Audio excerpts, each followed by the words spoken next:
El tema de hoy voy a basarlo en el Viejo Testamento,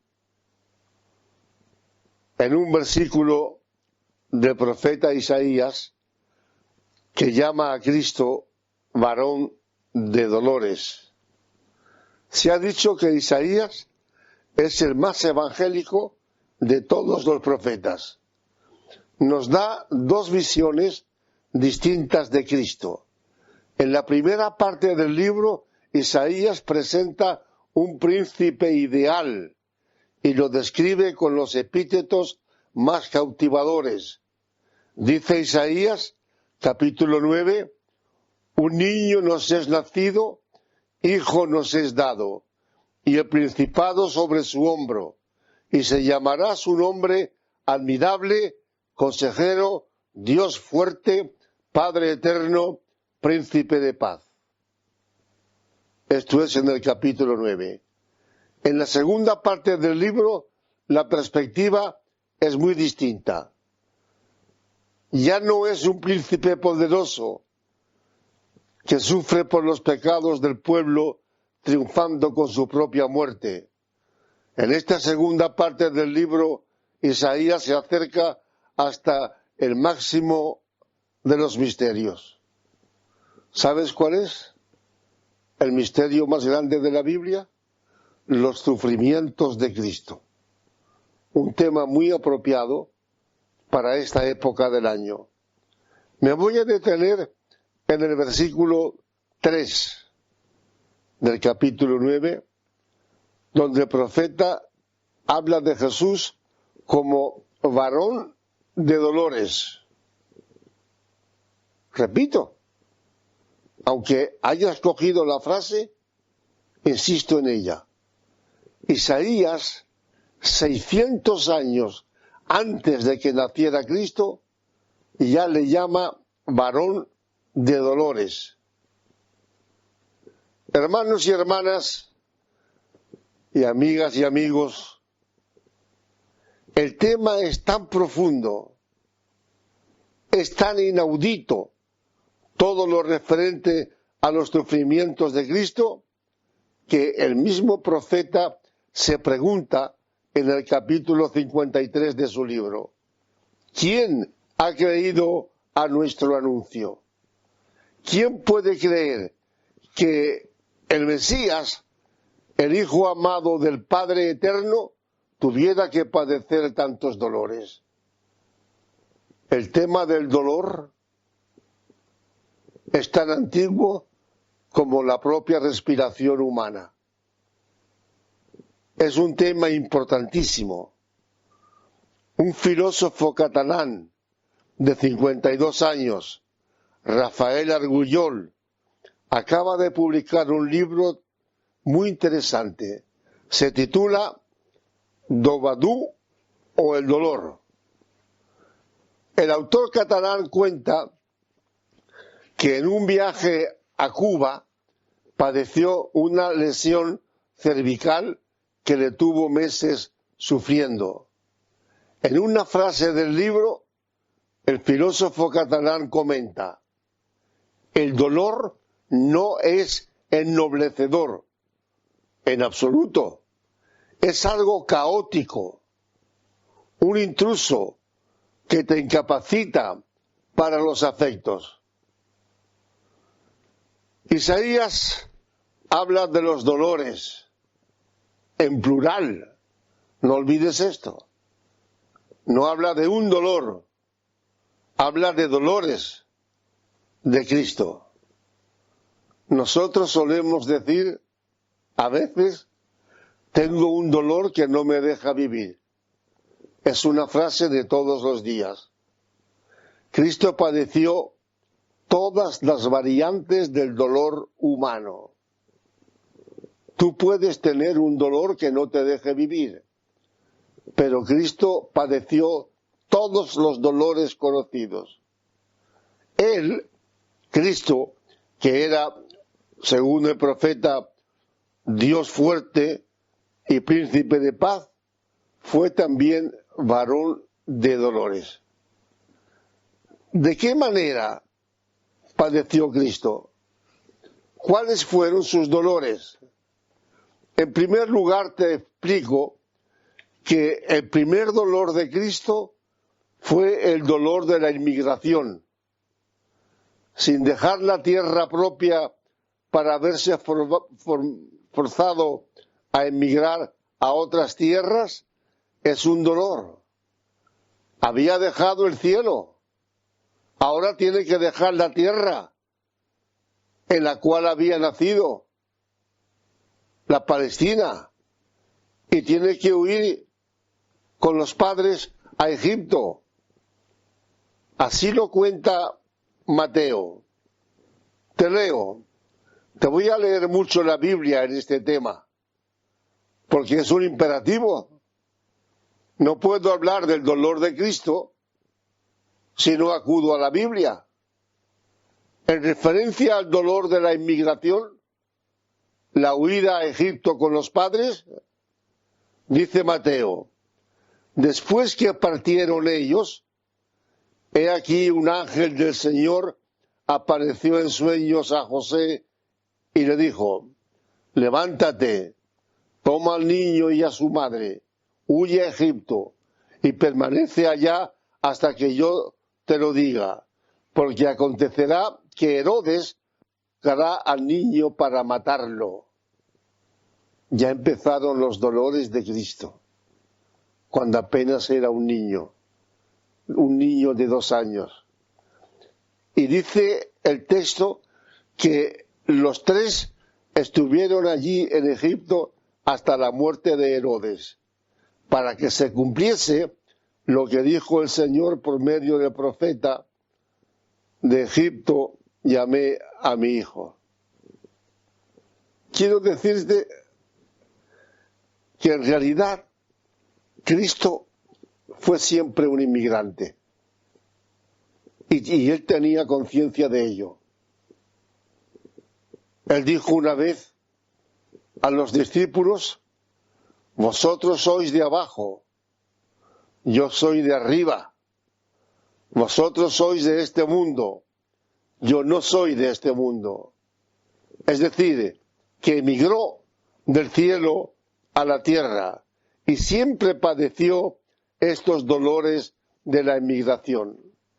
Más, Cristo padeció dolores al ser rechazado por su propio pueblo. El apóstol Juan dice que Jesús desaparece de la escena pública cuando tenía 12 años y reaparece cuando contaba 30. Le vemos por primera vez en la ribera del río Jordán, junto a la ciudad de Betábara, donde Juan el Bautista estaba bautizando.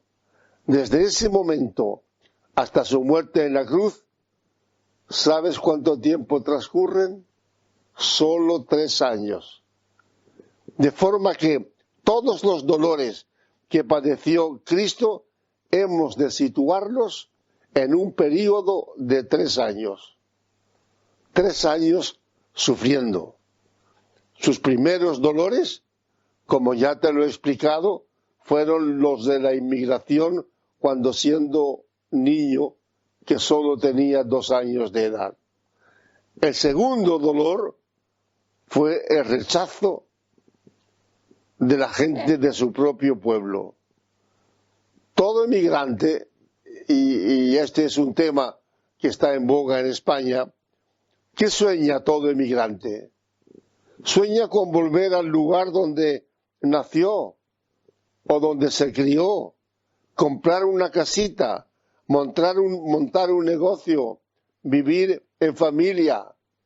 Cristo fue al lugar que le era querido, pero, aquí está el pero, le echaron a palos y quisieron matarle. ¿Sabes dónde ocurrió esto? En Nazaret, donde se había criado, dice Lucas, y en el día de reposo, es decir, el sábado, cuando entra en la sinagoga, conforme tenía por costumbre, y una vez en la sinagoga se levanta a leer. Y levantándose, los que estaban allí en la sinagoga le echaron fuera de la ciudad y le llevaron hasta la cumbre del monte, donde el cual estaba edificada la ciudad de ellos, para despeñarle. Este no llegó a ser un dolor físico, no llegaron a tirarlo, pero fue un dolor moral. ¿No lo cree? Los niños, aquellos niños que habían crecido con él, que ahora eran hombres de su misma edad, le empujaron hasta un precipicio para matarle. ¿Tú has pasado alguna vez este tipo de dolor? Difícil. Yo creo que no. Pero no fueron los únicos dolores, la emigración y el rechazo de su pueblo. Hubo más. Hasta sus familiares se pusieron en contra de él. Quiero decirte que las familias del Nuevo Testamento eran como una nave sujeta por dos anclas: la religión y el patriotismo. La parábola del hijo pródigo es la más perfecta glorificación de la familia en tiempos del Nuevo Testamento. Por Mateo capítulo 13 sabemos que Jesús tenía 4 hermanos y al menos 2 hermanas. El propio Mateo cuenta que estando Jesús predicando a la gente, ocurrió esto. Te leo Mateo 12, 46-47. Mientras él aún hablaba a la gente, he aquí su madre y sus hermanos estaban afuera y le querían hablar. Y le dijo uno: he aquí tu madre y tus hermanos están afuera y te quieren hablar. Teniendo en cuenta que Jesús era el primogénito de la Virgen María, sus hermanos y hermanas eran todos más pequeños que él. ¿Cómo mira un hermano mayor a sus hermanos pequeños? Con cariño, con ternura. Sin embargo, Jesús llegó a sufrir el dolor de saber que sus propios hermanos estaban en contra de él. Así lo cuenta el apóstol Juan en 2 textos breves. En el capítulo 7, Juan dice: los hermanos le dijeron: sal de aquí y vete a Judea, para que también tus discípulos vean las obras que haces. Y en el capítulo 7 y versículo 5, 2 versículos después del anterior, dice Juan: porque ni aun sus hermanos creían en él. ¿Qué tipo de dolores sufría Cristo?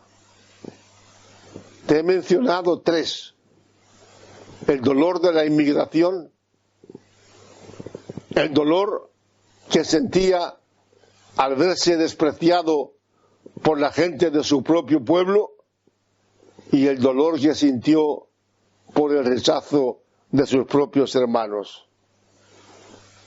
¿Hubo más dolores? Hubo. ¿Cuál de ellos? La falta de estabilidad de los discípulos. Fue rechazado por la familia. Y cuando ocurrió esto, Jesús había hecho del grupo de discípulos su propia familia. Era otra familia, una familia espiritual con la que tenía mucho en común. Pero ¿cómo respondió esta familia? Te vuelvo a leer Mateo. Dijo uno a Jesús: he aquí tu madre y tus hermanos están fuera y te quieren hablar. Respondiendo él al que le decía esto, dijo: ¿quién es mi madre? ¿Y quiénes son mis hermanos? Y extendiendo su mano hacia sus discípulos, dijo: he aquí mi madre y mis hermanos. Estaba Jesús con tanta intensidad entregado a su ministerio que anteponía la familia espiritual a la familia carnal. Esto mismo hemos hecho a veces algunos de nosotros, totalmente entregados a la predicación del Evangelio, y hemos pagado las consecuencias. Pero aquel grupo de discípulos en los que se esmeraba también fueron causa de dolor. No tendría que haber sido así. Cristo los había elegido para que estuvieran con Él, pero no para que le hicieran sufrir. Sin embargo, dice Juan en el capítulo 6, desde aquel instante muchos de sus discípulos volvieron atrás y ya no andaban con Él. ¿Puedes imaginarte la tristeza y el dolor que Cristo sentiría en aquellos momentos? Porque la reacción suya es una reacción valiente, pero triste. Dice a los discípulos que quedaban: ¿queréis acaso iros también vosotros? A un ministro del Evangelio se le parte el alma cuando, después de años de trabajo sincero, consagrado a convertir y a estimular el desarrollo espiritual de los miembros, estos le abandonan y abandonan la fe. Más, hay más. Esta conferencia la he escrito minuciosamente. Cristo sintió otro dolor, el dolor íntimo del alma. San Agustín, en el siglo VI, pronunció una frase bellísima referida al alma. San Agustín dijo: el alma está en cada cuerpo, en todo el cuerpo, en cada una de sus partes, pero los dolores que causa el alma son más fuertes que aquellos que causan el cuerpo. ¿Lo has entendido bien? El dolor que infligen a tu alma es más fuerte que los dolores que provengan de castigos físicos. Este dolor del alma lo padeció también Jesucristo. Padeció el dolor del alma, ¿sabes dónde? En el huerto de Getsemaní. De este tema te hablaré otro día, dedicándole una conferencia entera. Pero ahora te digo que Jesús tenía por costumbre acudir al huerto de Getsemaní para orar con sus discípulos. Probablemente el dueño de aquel huerto era conocido de Jesús o uno de sus seguidores, para que le dejara entrar allí a esas horas. Aún hoy, yo he visto, en mis viajes a Jerusalén, he visto 8 olivos viejos, tal vez retoños de aquellos que presenciaron la agonía de Jesús. Y fue allí, poco antes de morir, donde Jesús padeció dolores del alma. ¿Quieres que te lea este pasaje? Es muy triste, pero quiero que a medida que lo vaya leyendo, vayas comprendiendo lo que estoy diciendo. El dolor que Cristo padeció en su alma cuando estaba en la tierra. Dice Mateo: entonces llegó Jesús con ellos a un lugar que se llama Getsemaní y dijo a sus discípulos: sentaos aquí entre tanto que yo voy allí y oro. Y tomando a Pedro y a los 2 hijos de Zebedeo, comenzó a entristecerse y a angustiarse en gran manera. Entonces Jesús les dijo: mi alma está muy triste hasta la muerte. Aquí tenemos el dolor del alma del divino Jesús. Mi alma está muy triste hasta la muerte. Quedaos aquí y velad conmigo. Y yendo un poco adelante, se postró sobre su rostro, orando y diciendo: Padre mío, si es posible, que pase de mí esta copa, pero que no sea como yo quiero, sino como tú. ¿Qué textos? La naturaleza humana de Jesús flaquea y aparecen dolores íntimos del alma. El dolor se había desbordado por su interior. Cuando Jesús dice: mi alma está muy triste hasta la muerte, está diciendo literalmente: me estoy muriendo de dolor. Como solemos decir nosotros en una enfermedad máxima. El dolor le invadió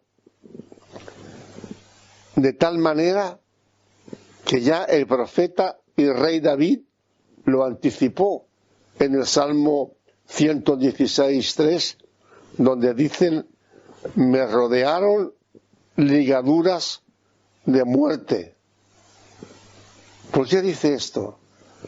David se anticipa a Getsemaní y David ve que los dolores del alma hacen que Cristo sude gotas de sangre.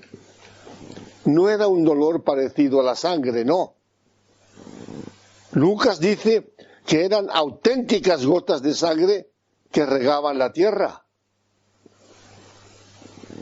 Y estando en agonía, oraba más intensamente y era su sudor como grandes gotas de sangre que caían hasta la tierra, dice el evangelista Lucas.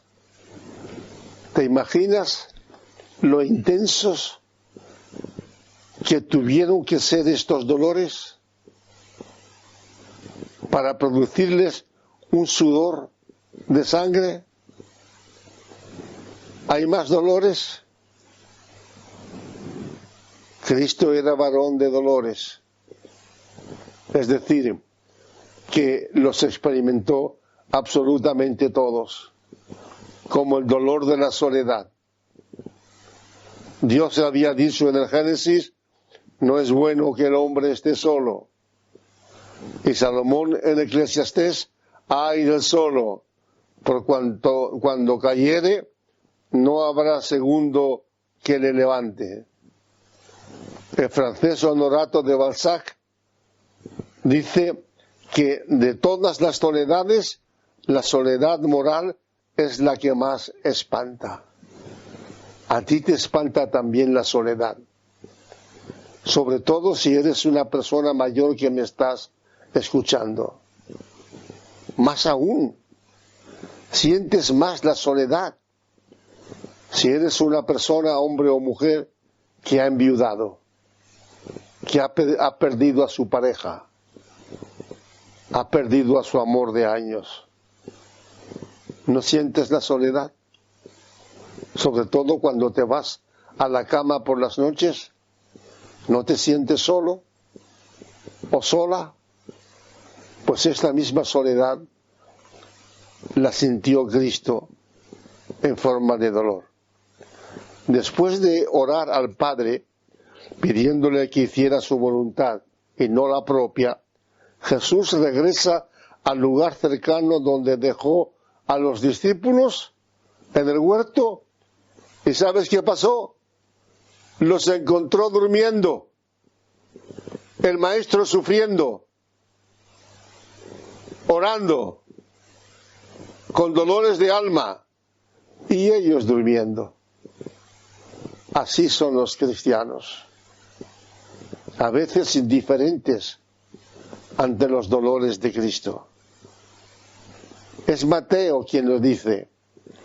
Vino luego a sus discípulos, los halló durmiendo y dijo a Pedro: ¿así que no habéis podido velar conmigo una hora? ¿Por qué a Pedro?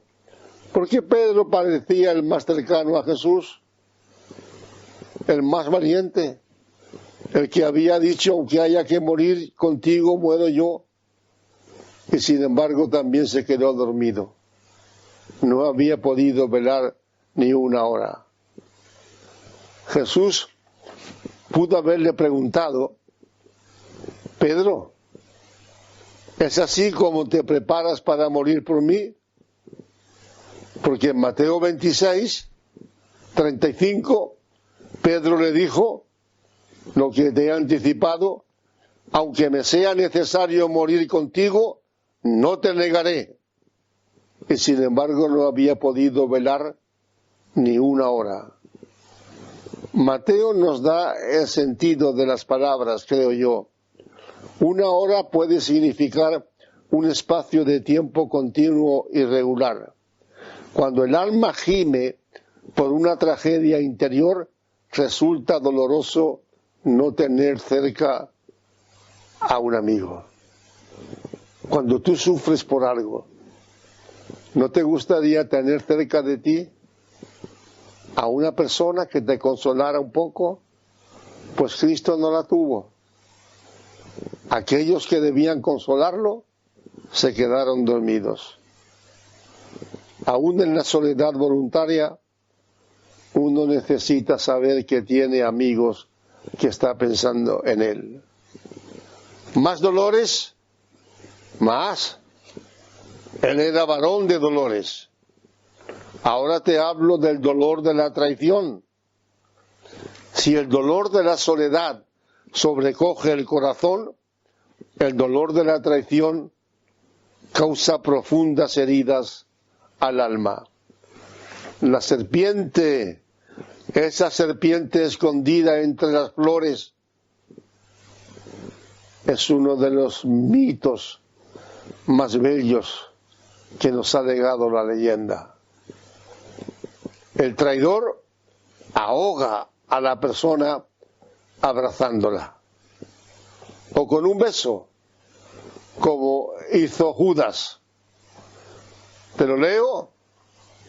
Lo leo. Lucas 22.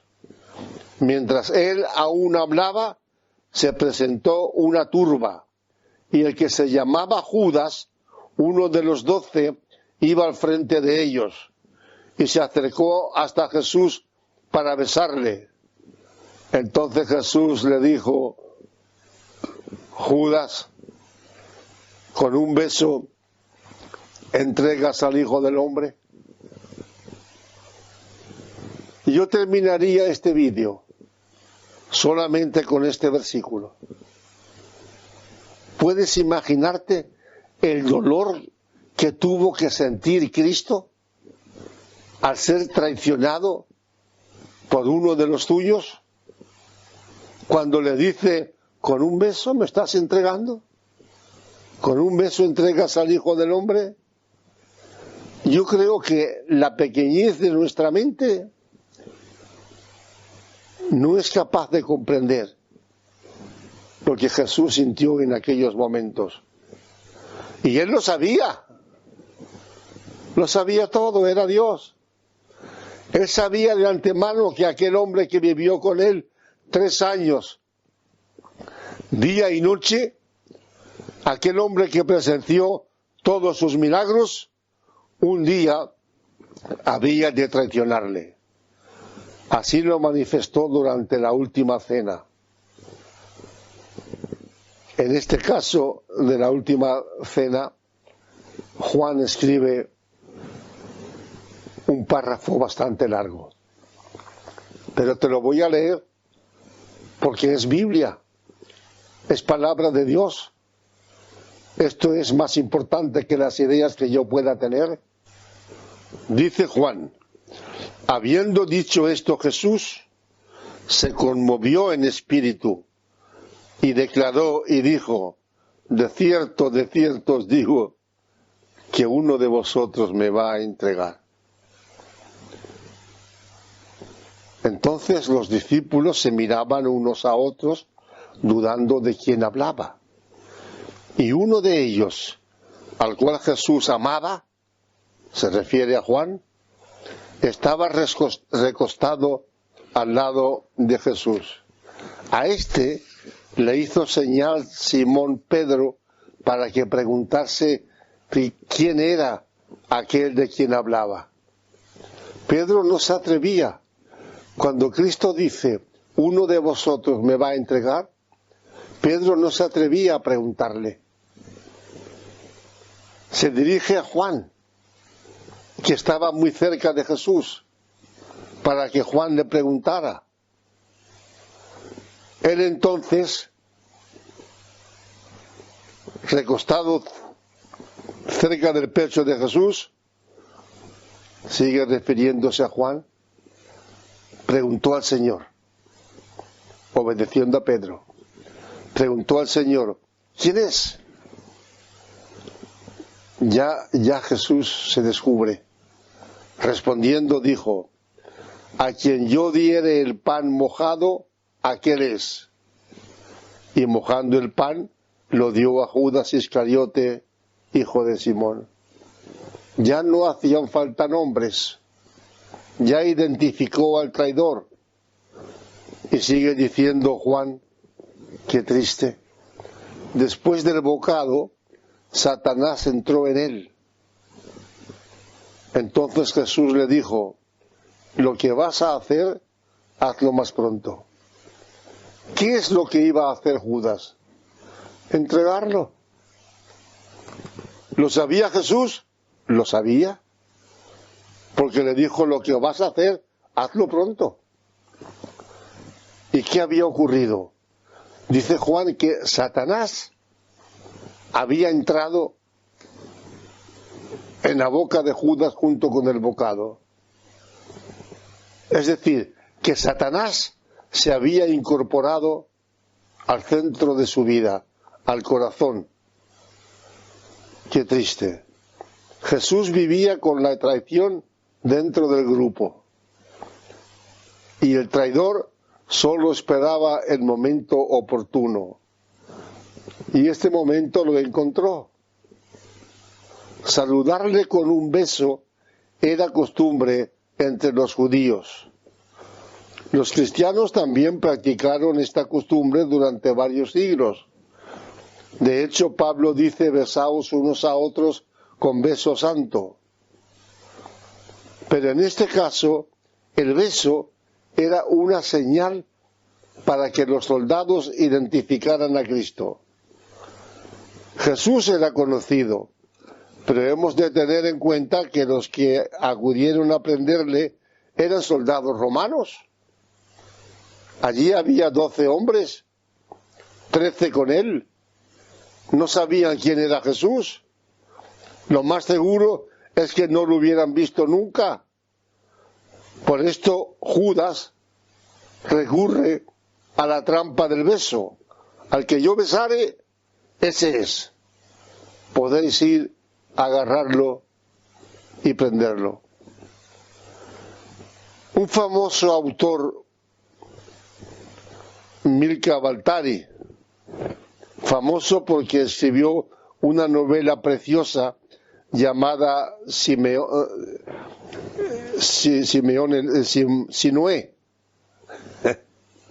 Tantas novelas tengo en mi mente que me confundo. Esta se llama Sinué el egipcio. Y en Sinué el egipcio, Milka Baltari dice que el único dolor real es el de la traición. Es el único dolor de verdad que nos azota. Esto dice él. Pero hubo otro dolor. Y voy por el número 8 de los dolores de Cristo. El número 8 de sus dolores es o fue el dolor y la humillación del prendimiento. Fue otro dolor humillante que lo cubriría de vergüenza, porque lo prendieron en el huerto como a un vulgar delincuente. Juan cuenta lo que pasó en el huerto de Getsemaní cuando se terminó la oración. Dice Juan, Judas tomando una compañía de soldados y alguaciles, entre ellos de los principales sacerdotes y de los fariseos, fue allí con linternas y antorchas y con armas. Por esto deducimos que ya era de noche, porque para identificar a Jesús llevaban linternas y antorchas, y llevaban también armas. ¿Armas para qué? ¿Para defenderse de un hombre que no atacó nunca a nadie? ¿Para intimidar a un hombre que jamás había visto un arma? Jesús hace constar el ultraje de que es objeto. Van a detenerle, como he dicho, de noche, como si se tratase de un vil malhechor, a quien hay que sorprender, prevenidos con toda clase de armas. Claro, Jesús habla. Una de las pocas veces que le dejan hablar en aquel trance. Dijo: como contra un ladrón habéis salido con espadas y con palos para prenderme. Cada día me sentaba con vosotros enseñando en el templo y no me prendisteis. Y también Judas, el que le entregaba, había reunido a otros discípulos con él, pero inmediatamente comprobó que no le seguían. ¿Qué hicieron los soldados? Probablemente le atarían las manos a las espaldas. ¿Había esposas ya en aquella época para esposar a un supuesto delincuente? Creo que no, porque le ataron las manos con cuerda. Estamos acostumbrados a ver en televisión, cuando detienen a un delincuente, que estos hacen todo lo posible por ocupar el rostro, por ocultarlo. ¿Lo has advertido? Tratan de que no se le vea el rostro en televisión. Les da vergüenza ser detenidos. Jesús, hermanas y hermanos, Jesús siempre miró de frente. Siempre. Nada hizo por ocultarse. ¿Podemos concebir el dolor que sentiría aquel hombre inocente al verse tratado de aquella manera? Es una cuestión que cada uno de nosotros debe responder. El dolor número 9 que tengo aquí fue el dolor de los juicios. Jesús no fue encarcelado después de haber sido prendido en el huerto de Getsemaní. Mejor hubiera sido que lo hubiesen llevado directamente a la cárcel. Le habría evitado la humillación de los juicios. Pero tenían prisa. Quería juzgarle. No había tiempo. Tenían que juzgarle cuanto antes y dictar la sentencia de muerte que ya estaba pactada. Fue sometido a 2 juicios, los 2 vergonzosos. Primero fue conducido al tribunal religioso que presidía Caifás. Te leo Mateo. Los que prendieron a Jesús le llevaron al sumo sacerdote Caifás, a donde estaban reunidos los escribas y los ancianos. Su muerte estaba ya convenida. No tenía que hacer tanta pantalla, porque sigue diciendo Mateo: los principales sacerdotes y los ancianos y todo el concilio buscaban falso testimonio contra Jesús para entregarle a la muerte. Falso testimonio porque no tenían un motivo concreto. No había un motivo real para condenar a muerte al Hijo del Hombre. Pero después de un juicio breve, Caifás, escandalizado en apariencia de las palabras de Cristo, dictó sentencia. ¿Qué os parece? Y respondiendo ellos dijeron, es reo de muerte. Roma no permitía que el tribunal religioso judío ejecutara ninguna sentencia de muerte. Quienes lo declararon culpable le llevaron ante Pilato. Era el representante de Roma en aquella provincia, el único hombre que tenía autoridad para formalizar la pena de muerte. Dice Mateo, siendo acusado por los principales sacerdotes y por los ancianos, él nada respondió y lo llevaron a Pilatos.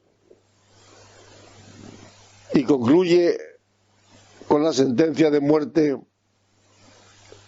diciendo, después del juicio ante Pilato, entonces Pilato soltó a Barrabás, a quien habían pedido, y habiendo azotado a Jesús, le entregó para ser crucificado. A favor de Pilato hay que decir que él no tenía interés ninguno en crucificar a Jesús. Él no era judío. Él entendía que aquello eran pleitos de los judíos. Por eso preguntó, ¿queréis que os suelte a Jesús o a Barrabás? Y Barrabás era un ladrón confesado. ¿Pensaba Pilato que la multitud iba a responder, suéltanos a Jesús? En absoluto. Suéltanos a Barrabás. Víctor Hugo decía, juzgar a los hombres es ya una labor que asusta, pero juzgar a un inocente es una ignominia que al dolor se le inflige. Pues este dolor lo padeció Cristo. Más dolores, Isaías le llamó varón de dolores. Te he hablado hasta de 9 dolores. Hay otro, el dolor de la burla. El derecho internacional de todas las democracias modernas dice que la persona que comparece ante un tribunal tiene sus derechos y ha de ser tratado con respeto. A Cristo le perdieron todo respeto. Se burlaron de él como pudieron haberse burlado de un malhechor convicto. De aquella burla escribe Lucas. Dice, los hombres que custodiaban a Jesús se burlaban de él y le golpeaban. Y vendándole los ojos, le golpeaban el rostro y le preguntaban diciendo, profetiza, ¿quién es el que te golpeó? Y decían otras muchas cosas injuriándoles. El sentimiento de Juan sobre las burlas de las que fue sometido el Señor corre profundo como las corones, las cortes y las corrientes marinas. Sigue diciendo Juan. Así que entonces tomó Pilato a Jesús y le azotó. Y los soldados entretejieron una corona de espinas y le pusieron sobre su cabeza y le vistieron con un manto de púrpura y le decían, salve rey de los judíos, y le daban de bofetadas. ¿Te das cuenta todo lo que el maestro sufrió por ti? El relato de Marcos desafía todo el horror que la sensibilidad humana es capaz de tolerar. Marcos dice, entonces los soldados le llevaron dentro del atrio, esto es, al pretorio, y convocaron a toda la compañía, y le vistieron de púrpura, y poniéndole una corona tejida de espinas, comenzaron luego a saludarle, salve rey de los judíos, y le golpeaban la cabeza con una caña y le escupían, y puestos de rodillas le hacían reverencias. Con razón, Isaías llamó a Cristo varón de dolores. Te he hablado de varios tipos de dolor que Cristo sufrió.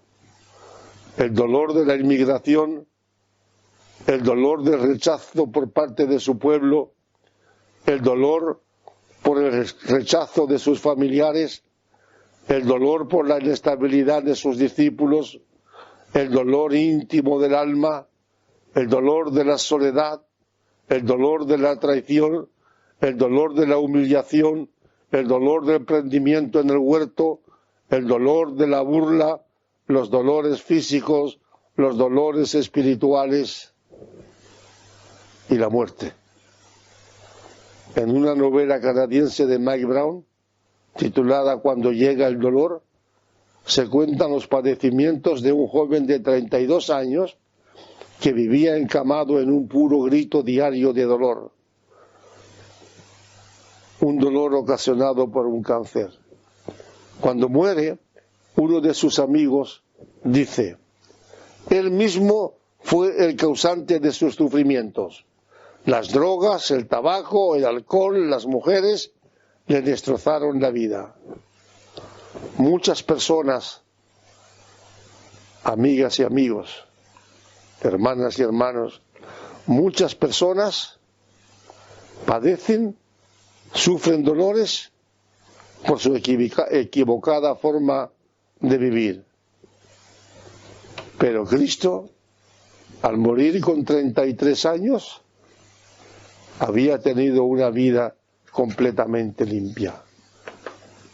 De nuevo cito a Isaías: ciertamente Él llevó nuestros dolores, nuestras enfermedades. Nosotros le tuvimos por azotado, por herido de Dios y abatido. Mas Él, escucha bien, si aún no eres convertida o convertido, mas Él, herido fue por nuestras rebeliones, molido por nuestros pecados. El castigo de nuestra paz fue sobre Él, y por su llaga fuimos nosotros curados.